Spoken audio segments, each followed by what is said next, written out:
Now, a tapestry is a fancy word for something that kind of looks like a rug or a like something you would hang on the wall. And so this one is called Hunters in a Landscape. Okay. Tapestries are not made with paint or drawing. Tapestries were woven with threads or yarn. It says by the early Middle Ages, workshops throughout the continent were producing textile hangings, which were among the most prestigious objects owned by the well-to-do. In other words, if you were rich, you showed off how much money you had by buying tapestries and hanging them on your walls. Some of the best tapestries were designed by artists who were renowned painters. So the painters would come up with the designs for the tapestries.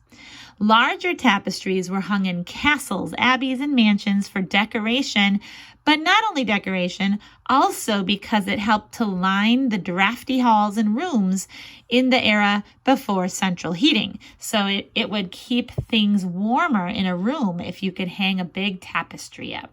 Oh, real quick, here is a simple picture of a loom, and the loom is like the wooden frame, and then you can see that the weft thread goes horizontally, the warp threads go vertically, and then the shuttle is the thread that you, and the piece of wood, usually it was, that you would use to pass in and out of the weft threads. Okay, so let's see. The next thing I want to show you. How were tapestries made? First, an artist would create a design. Then, the structure of tapestries was made of warps and wefts. Warps are the threads that are made of plied yarns of either wool or linen fiber and were almost always undyed.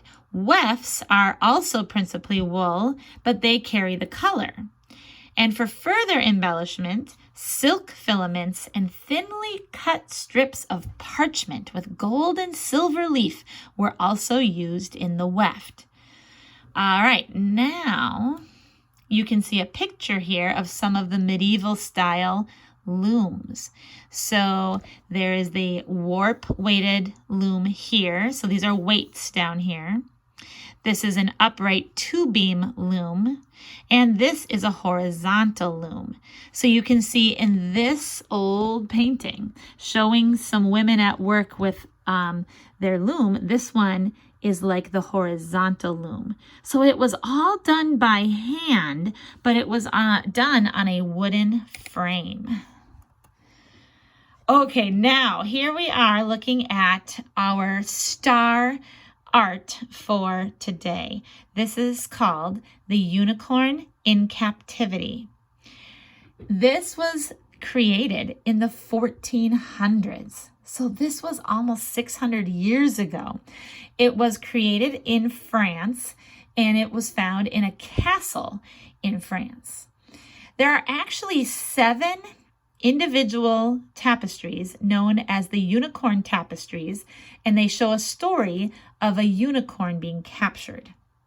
They are beautiful and complex works of art from the Middle Ages. And it says that luxuriously woven in fine wool and silk with silver and gilded threads, the tapestries vividly depict scenes associated with a hunt for the elusive and, of course, magical unicorn. All right, so if you look carefully at this, I almost said painting, but of course it's not. It's a tapestry. I will show you a few things about it. So first of all, he is tethered to a tree. You can see, I'm going to zoom in here.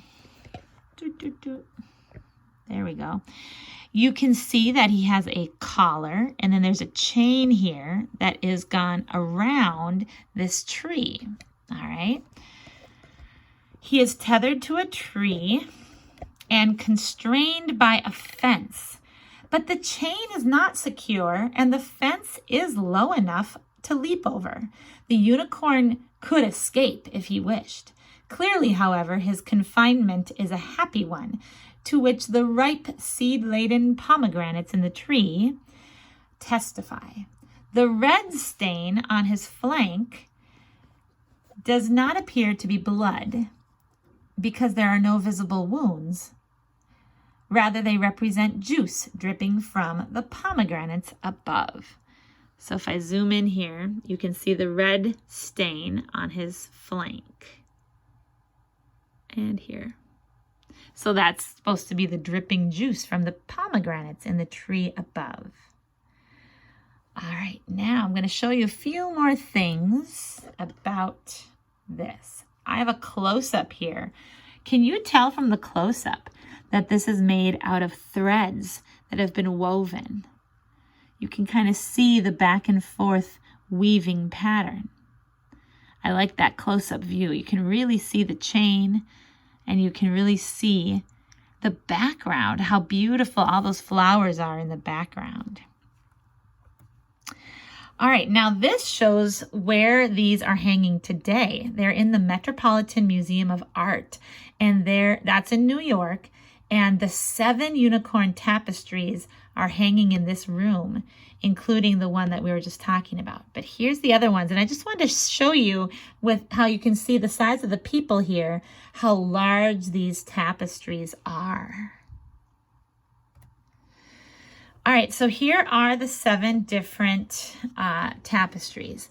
So up here, this one is called The Start of the Hunt. This one is The Unicorn at the Fountain. This one is called The Unicorn Attacked. This one is The Unicorn Defending Itself. You can see him kicking his hind legs there. This one is called The Unicorn is Captured by the Virgin. And this one is The Unicorn is Killed and Brought to the Castle. And then the last one is The Unicorn in Captivity, which we already saw. All right, the other thing I want to show you quickly is that this is a picture of one of the most famous tapestries on display at the Minneapolis Institute of Arts, which is called The Falconers. And this was woven in the 1400s as well, in the Middle Ages. And so you can see here the falconers, that would be the people that are using the falcons. Falcons are big birds, you can see them there. And usually they would use falcons for hunting back in the Middle Ages.